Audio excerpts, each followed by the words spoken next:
საუბარი და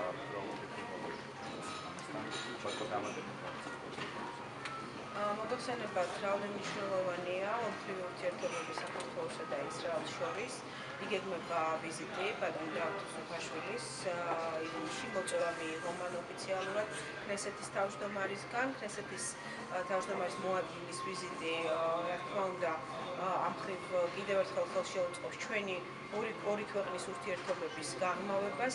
ყველა მიმართულებით ეს არის როგორც ეკონომიკური ურთიერთობები, ინვესტიციების მოზიდვა, კულტურულ სფეროში, განათლების სფეროში, განსაკუთრებით ურთიერთობები და ბოლო პერიოდის ორი ვიზიტი ყოფილი პრემიერ-მინისტრის და ასევე მიმდინარე წელს ბატონი ირაკლი ღარიბაშვილის ხელს უწყობს ამ ურთიერთობების ახალ ფაზაში შესვლას. იცით, რომ პირველ შემთხვევაში ბატონი ბიძინა ჩავიდა ისრაელში, შემდეგ გაგრძელდა ეს თანამშრომლობა უკვე ამ ფორმატში და მნიშვნელოვანია ის, რომ ისრაელთან ვიზების ავიზო რეჟიმის გაუქმება მოხდა, რამაც მნიშვნელოვნად ხელი უნდა შეუწყოს ორ ქვეყანას შორის და ხალხებს შორის ურთიერთობას და გაფართოებას როგორც ტურიზმის სფეროში, ასევე ეკონომიკის ვაჭრობის და ასე შემდეგ. რაც შეეხება შინაგანსაკუთრებო მინისტრის ინტერვიუს, რაც ის ორი თავად საკითხზე ამოგვიწევს. ეს ერთი ის, რომ შესაძლოა მოხდეს ბაიდენის სცენარის განმეორება დედაქალაქში და მეორე ეხება მოსკოვის კაცისა, რომელიც საქართველოს პრეზიდენტში ხდებოდა არა მხოლოდ სხვა ადამიანების მოსვენა, არამედ ფუძის შეგიძლიათ მოსვენა. რაც შეეხება მოსმენებს, გასაკვირი ნამდვილად არ არის ის, რომ ისინი თავის გუნდის წევრებს უსმენდნენ ყველას, ადამიანების პირად ცხოვრებაში იჭრებოდნენ, იყენებდნენ კომპრომატებად იმ ინფორმაციას, რომელსაც ფარულად მოიპოვებდნენ და ამის გამო მოხდა ათასობით ფაილის განადგურება. ეს იყო წესი, რა წესზეც იდგა სამწუხაროდ სააკაშვილის ხელისუფლება. რაც შეეხება შესაძლოა დაკარგული ყოფილ რამდენიმე დისკი ან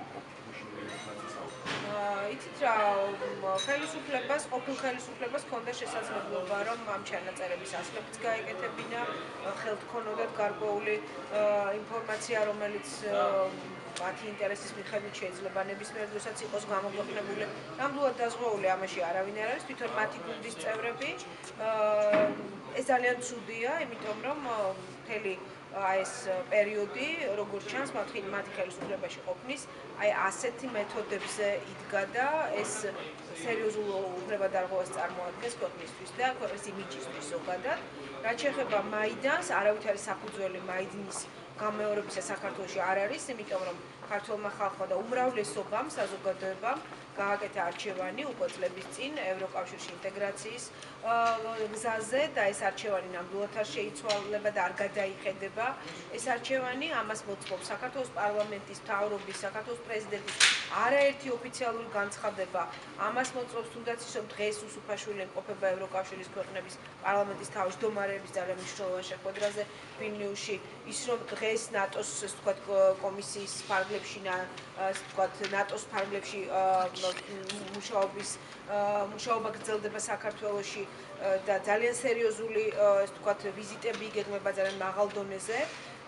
სწორედ იმ მიზნით, რომ რაც შეიძლება მალე მოეწეროს ხელი ევროკავშირთან ასოცირების ხელშეკრულება, შესაბამისად ის, რისთვისაც იბრძოდა უკრაინაში ხალხი მაიდანზე, არანაირი ამის საფუძველი აქ არ არის და ეხლა თუ ნაციონალურ მოძრაობას არეულობა უნდა მოაწყოს იმიტომ, რომ ვანო მერაბიშვილი ციხეშია ახლა, ამას არავინ არ დაუშვებს და რა თქმა უნდა ჯობია მოუხმონ ჭკუას და არავინ იფიქროს დესტაბილიზაციის მოწყობაზე და არეულობაზე.